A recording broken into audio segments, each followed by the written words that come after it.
Saudara-saudari dan anak-anak yang terkasih dalam Kristus, dari Novisiat SVD Kewuruteng Manggarai Flores NTT, saya Pastor Freddy Jahadin SVD menyampaikan ucapan selamat jumpa lagi lewat siraman rohani. Hari ini Jumat 20 Agustus 2021. Injil hari ini diambil dari Matius bab 22 ayat 34-40. Kita diingatkan bahwa keharmonisan hati, jiwa, dan akal budi adalah kunci keberhasilan dalam menghayati dan mengamalkan hukum cinta kasih. Marilah kita berdoa memohon penerangan Roh Kudus. Dalam nama Bapa dan Putra dan Roh Kudus. Amin.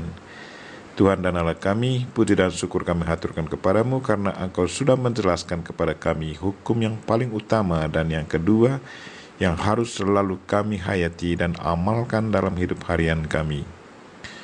Kami mohon semoga kami selalu diberi kesadaran dan kekuatan agar kami selalu imbangi semuanya dalam hidup harian kami. Tuhan, utuslah Roh Kudus-Mu, terangilah pikiran dan hati kami agar sabda-Mu yang akan kami dengar dapat kami pahami dengan baik dan isi pesan-Mu dapat kami hayati dan amalkan dalam hidup harian kami. Doa ini kami sampaikan dengan perantaran Kristus Tuhan kami. Amin.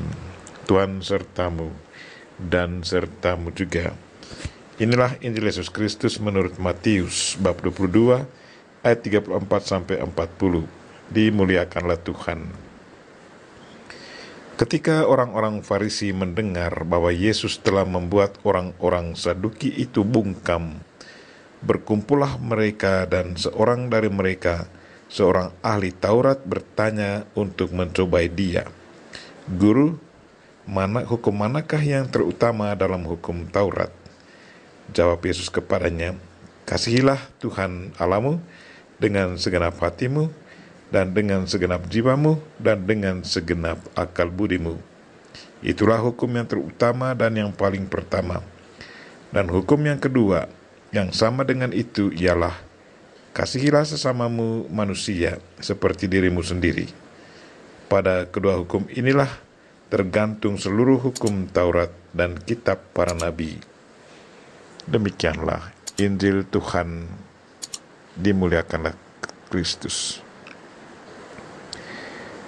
Saudara-saudari dan anak-anak yang terkasih dalam Kristus, tema renungan kita hari ini ialah keharmonisan hati, jiwa, dan akal budi adalah kunci keberhasilan dalam menghayati dan mengamalkan hukum cinta kasih. Dalam Injil hari Selasa 17 Agustus 2021, kita mendengar bahwa orang Farisi dan orang Herodian bertanya kepada Yesus tentang apakah diperbolehkan membayar pajak kepada Kaisar. Pertanyaan ini sesungguhnya mau menjerat Yesus, tetapi Yesus sama sekali tidak mudah dijerat oleh siapapun. Kepada mereka Yesus berkata, berilah kepada Kaisar apa yang wajib kamu berikan kepada Kaisar, dan kepada Allah apa yang wajib kamu berikan kepada Allah. Pernyataan Yesus ini membuat mereka tidak berkutik, tetapi bukan berarti mereka tidak mau mencoba Yesus lagi. Mereka masih tetap mencari kesempatan untuk menjerat Yesus. Hari ini mereka menyuruh ahli hukum Taurat untuk mencoba Yesus. Mereka berharap bahwa ahli hukum Taurat dapat menjerat Yesus Kristus. Mungkin mereka berpikir bahwa Yesus Kristus tidak pernah duduk di bangku sekolah belajar tentang hukum. Pasti dengan gampang mereka akan menjerat dia. Maka mendekatlah ahli hukum Taurat bertanya untuk mencoba Yesus. Katanya, Guru, hukum manakah yang terutama dalam hukum Taurat? Tanpa berpikir lama, Yesus dengan spontan katakan kepadanya, kasihilah Tuhan Allahmu dengan segenap hatimu, dan dengan segenap jiwamu, dan dengan segenap akal budimu. Itulah hukum yang terutama dan pertama. Dan hukum yang kedua, yang sama dengan itu ialah, kasihilah sesamamu manusia seperti dirimu sendiri. Pada kedua hukum inilah tergantung seluruh hukum Taurat dan kitab para nabi. Saudara-saudari dan anak-anak yang terkasih dalam Kristus, ada 3 hal yang paling penting dalam diri seorang manusia, yaitu hati, jiwa, dan akal budi. Hati berhubungan dengan perasaan, jiwa berhubungan dengan roh, dan akal budi berhubungan dengan pikiran.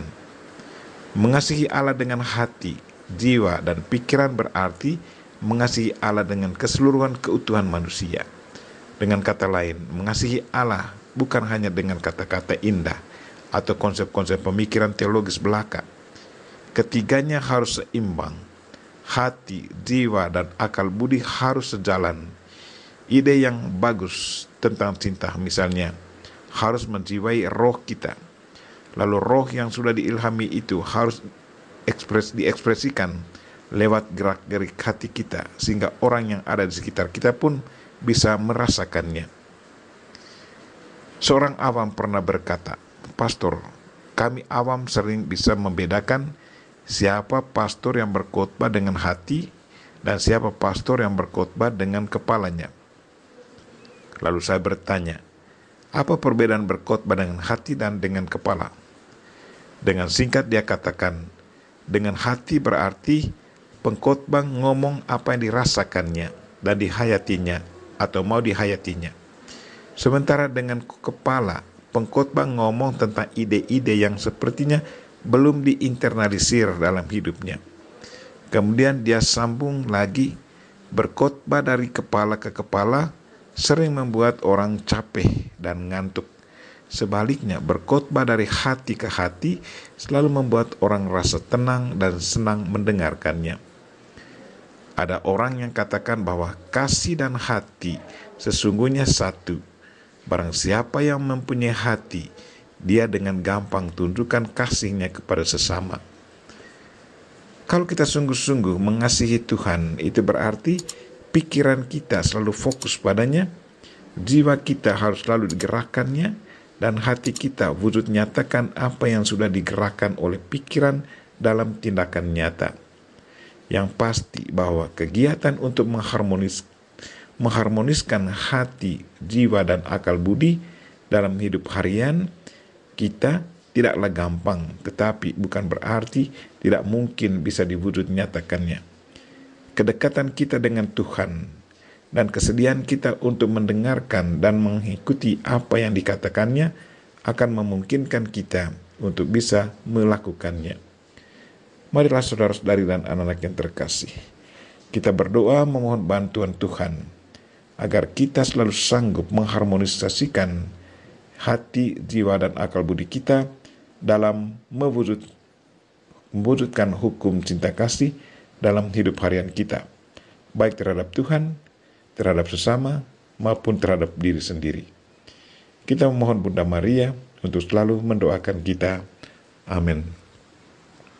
Marilah kita mohon berkat Tuhan. Tuhan sertamu dan sertamu juga. Semoga saudara sekalian dan mereka-mereka yang kita doakan pada hari ini dan segala aktivitas kita sepanjang hari ini dilindungi, dibimbing, dan diberkati oleh Allah yang Maha Kuasa, Bapa dan Putra dan Roh Kudus. Amin.